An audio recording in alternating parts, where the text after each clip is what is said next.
ایک سبق آموز کہانی ہے ایک نالائق آدمی کی جس میں عقل بہت کم تھی لیکن وقت نے اسے بہت کچھ سکھا دیا۔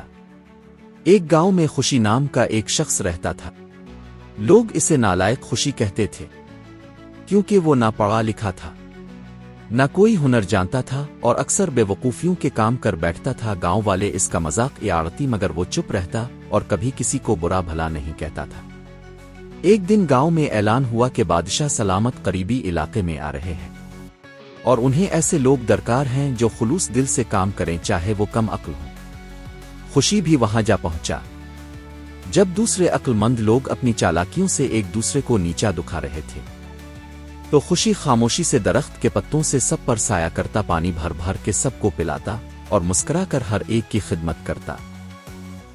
بادشاہ نے اسے دیکھا اور حیران آلف یہ آدمی سب سے زیادہ مخلص نظر آتا ہے، نہ شکایت نہ گھمنڈ نہ فریب۔ بادشاہ نے اس کو اپنے پاس بلوایا، اس کو کہا تم میرے ساتھ محل میں کام کرو۔ بادشاہ نے اسے محل میں رکھ لیا۔ وہ دن رات محنت کرتا۔ آہستہ آہستہ اس نے سیکھنا شروع کیا اور عقل بھی بڑھنے لگی۔ چند سالوں میں ہی وہ محل کا دیانت دار منتظم بن گیا۔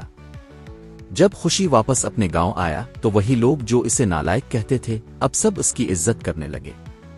سبق کبھی کبھی جن کا عقل کم ہوتا ہے وہ زیادہ آگے نکل جاتے ہیں۔ عقل کا ہونا ضروری ہے مگر خلوص، محنت اور سچائی اس عقل سے کہیں بلند ہے۔ جو خود کو بہتر بنانے کی کوشش کرے وہ نالائق نہیں رہتا۔